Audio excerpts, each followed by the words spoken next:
Brigitte Macron prend doucement le périmètre de son rôle de première dame. Brigitte Macron, en déplacement à Nantes vendredi avec la secrétaire d'État aux personnes handicapées Sophie Cluzel, a confié à un journaliste de l'AFP être en train de prendre doucement le périmètre de son rôle de première dame. Quand je serai un peu plus sûre de son rôle, note de la rédaction, je reviendrai à votre rencontre, mais là, j'ai encore un peu de progrès à faire, a ajouté Brigitte Macron à sa sortie d'un centre de loisirs, où enfants handicapés et valides se côtoient toute l'année. Les gendarmes de Bourgogne sécurisent leur caserne. Dans la nuit de mercredi à jeudi, une brigade de gendarmerie a été visée par un incendie criminel à Mélan dans l'Isère. Ce méfait avait été précédé par 2 autres incendies contre la gendarmerie à Limoges et Grenoble. Suite à ces menaces, en Bourgogne, les militaires renforcent leur sécurité. Publicité, Sugar Daddy, à Paris, une enquête ouverte pour proxénétisme aggravé.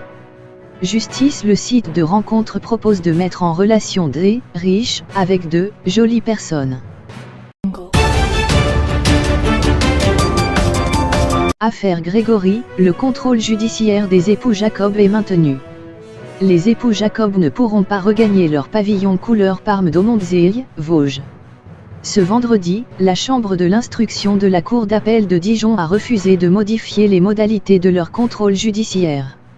Les 2 demandes sont rejetées, a sobrement commenté le procureur général de Dijon, Jean-Jacques Bosc. Cela fait plus de 4 mois que les 2 septuagénaires, mis en examen pour arrestation, enlèvement, séquestration ou détention arbitraire suivie de la mort de Grégory, 4 ans, vivent dans des domiciles séparés, loin de chez eux. D'après l'arrêt de placement sous contrôle judiciaire du 20 juin, consulté par Libération, Jacqueline Jacob réside actuellement en Alsace et a l'interdiction de sortir du département du Bas-Rhin. Elle doit se présenter une fois par semaine à la gendarmerie locale, s'abstenir de communiquer avec la presse ou avec les protagonistes du dossier, dont son mari.